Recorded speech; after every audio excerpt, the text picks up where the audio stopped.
Sür baskan kanit. İkinci qissam. Bu ovozdan hamma g'al-g'al titraydi. Ovozning qayoqdan kelganini bilmagachga, aloqzodlik bilan to'rt atrofga qarashatdi. Ovozmi ularning ta'ligiga bara-bara ulardan yiroqlab ketib boradi. Qodir aka va kanitdikilar olvoz tutquchi bovoy va olimni noit qayg'u azob ichida uzutib qo'ydi. Olimning onasi Seyitni sog'an bo'lsa, yig'lab bo'lanmay, hoshidan ketib, hoshiga kelsa yana balam deb yig'lab, hammaning yuragini ichishtiribdi. Bu bechora ayolning faqat mush birli bolasi bor edi. Endi bu bolasidan ayrildi. Uningga bak ig'ir kelgan edi. Buning nemish ekanligini hech kim bilmaydi. Hamma qo'rqatdi. Shu kundan tortib kishilar yolg'iz sirtqa chiqsa, izdiraksiz yo'qib ketadigan jasadi 2-3 kundan keyin tepiladigan bo'lib qoldi. Bu jasadlar ba'zida sharqiratma yenidan tepilsa, ba'zida kanit yenidagi koni uyning oldidan tepiladi. Bu hol hammani ansratdi. Hamma bu o'lim beshimizga qachon kelar deb andishi bilan edi.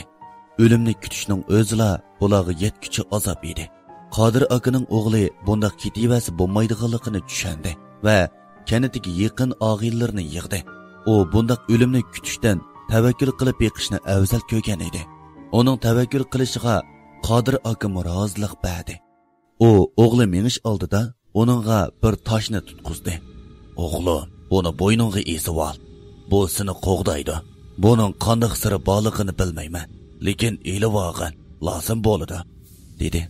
Akbar ma'qul deb tayyorlikni puxta qilib, og'illarga yana 2 kundan keyin mangadigan, uninggacha bu ishlar zodi nima ish bilib boqadigan bo'ldi. Akbar ularni mang'uzvatgandan keyin yo'qib ketganlarning jasadi tepiladigan yerlarni tahlil qilishga boshladi. Sharqiratma yenidan tepildi va koni uy oldidan tepildi. Bularni tahlil qilib etib, mundaq yakun chiqardi. Masalan, yo sharqiratmada, yo bo'lmasa koni uyda, agar uningdami bo'lmasa, koni uy yenidagi so'gatdi deb yakunladi. Lekin buning bilan tavakkul qilib bo'lmaydi. U kanitdagi yoshqa eng cho'ng Salim bovoyni izlab bordi. U bovoy alam va qalamda tang yetishgan, hamma hurmatlaydigan esil odam edi. Akbar Salim bovoyni izlab uyga bordi. "Yaxshimi bova, qanday ahvollari?" deb ahvol so'radi. Salim bovoymi uning salomiga javoban, "Yaxshi o'g'lim, yaxshi. Qani yuqorga o'pgin", dedi. Ular qisqig'ini salom qilish bo'lgandan keyin bovoydan, "Yaqindan beri bo'layotgan ishlarni bililug'u deyman. Mening og'illarim bilan bu ishni oxirlashtirmoqchi. Kanitdikilar bundoq vahima ichida yurivas bo'lmaydi. O'limni kutib turgandan tirishib boqqan afzal. Menga yo'l ko'rsatsalar bova, sizlar ko'pni ko'rgan kishi", dedi. Buni anglagan Salim bovoy, "Bu baxatarlik bolam. Jondan ayrilib qolishing mumkin", dedi. Lekin Akbar boradiganligini aytib, ching turib oldi. Salim bovoy oxiri uning niyatidan yonmaydiganligini tushunib yetib, berishiga ruxsat qildi va "Bolam, men sana bilginimcha deb beray", deb so'zini davom qildi.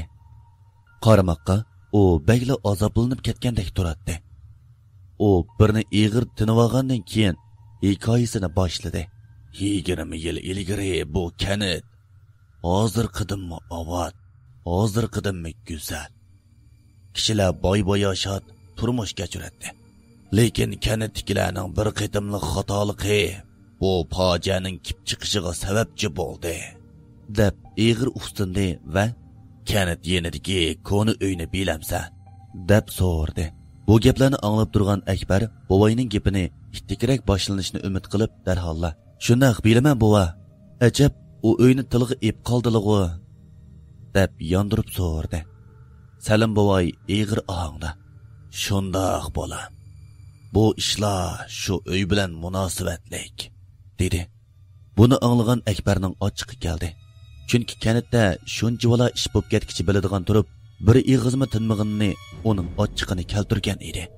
U o'zini sal tutib olib, biroq "Bu nima qilganlari bova? Biladigan odam nimishqa bizga demaydilar?" Salim bovoy, "Avval gapimni angla o'g'lim", deb hikoyasini davom etdi. 20 yil ilgari kentimizda bir boy oilasi bor edi. Bu oila Yoqub oilasi deb ataladi. Kenetdagi kishilar ularni shundoq hurmatlaydi. Ular shundoq yuz obro'li odamlar bo'g'iniga ularning o'g'li dal ularning aksichi edi. Uning ismi Jabbor bo'lib, Yoqub boy bilan Oliya xonim erki o'gitib qo'yg'ashqa bir oli qanot mug'ambar cho'ng bo'lgan edi. Cho'nglarni ko'zga ilmaydi, kichiklarni bo'za qiladi. Cho'ng bo'lgancha kechalari uyga kirmas bo'lib olgan edi. Men u oilaning g'ojidori edim. Uyning butun hisobotini boshqardim. Yoqub boy bilan ayoli Omina xonim menga bakli omroq edi. Ham ishinatdi. Jabbor bo'lsa cho'ng bo'lgancha osonlashdi. Uyda xizmat qiladigan kichik qiz chakarlarni xo'rlaydi. Bularni bilib turgan ota-onasi o'g'liga bir ig'izmi gap qilolmaydi. Chunki ular uniga gap qilsalar tillaydi yoki vaqirab sholisini chachatdi. Yoqub boy bilan Oliya xonim oxiri bo'lmay o'g'lini o'ylashni qaror qildi. Ham kanatdikilarning uyga qiz so'rab kirgan bo'lsa-mu, kanatdikilar ular bilan qudilishni xohlamadi. Chunki Jabborning qiliqlari hammasiga ayon edi. Ota-onasi yaxshi bo'g'ashqa baygisi bo'lsa, o'g'liga eligo qiz ekan bir tal yingni chog'liq narsani berishni xohlamaydi. Ular oxir izlab yurib, chat bir yezidagi tog'liq ichiga joylashgan kanatdan bir qiz topdi. O qiz shunchalik chiroyli ediki, ko'zlari yo'g'on, qonshorliq, terlari suzuk ham oq, kirpiklari uzun, lavlari kichik ham onarda qizil edi. Ishqilib, bu qizning o'sin jamolini bir ko'rgan arzoti cho'qim yaxshi ko'rib qoladi. Bu qiz shunchalik latofatlik, chiroyli bo'g'iniga uydagilar nomurod edi. Yoqub boy bilan Oliya xonim to'yliqni jiq berimiz degashga bularmi ma'qul bo'lgan edi. Bu qizni ko'rgan Jabborning eg'izi qo'liqiga yetdi. U shunchalik xush bo'lib ketgan edi. Bularni ko'rgan Yoqub boy bilan Oliya xonmo shunchalik xo'shal bo'lgan edi. Chunki bu o'g'lining cho'ng bo'lgandan beri ularga tunji qitim chiroy ichib gap qilishi edi. Yoqub bilan Oliya xonim ko'nglida bu qizni appasak, o'g'limiz cho'qim o'ngshilib ketkidak deb xo'shal bo'lishdi. Ham to'yni noit cho'nqib o'tkazdi. Men to'yga bosh bo'ldim. Chunki bizning kanatda bir qoida bo'lib, boy oila to'y qilsa, g'ojidor bosh bo'ladi. Ota-onasi bo'lsa, o'g'ilning homiysi bo'lib sifati bilan to'yni ko'rib, baxt tilab qo'llab basili bo'ladi. Uyga kelin kirib, uzun o'tmayla bu qizning chechanligi hammasiga yoqdi. Yoqub boy va ayoli Oliya ichida bu to'yni qilib yaxshi qilibdiq, o'g'limiz teg'imi o'ngshilib ketadigan bo'ldi deb o'ylagan edi. Lekin ko'ngilsizlikni shuningdan boshlanishni kim bilsin? Jon bilan kirgan xo'y qon bilan chiqibdi deb uning askiliklari yana boshlandi. Qilgan askiliklari yetmagandek Jabbor qimorga o'ginib qoldi.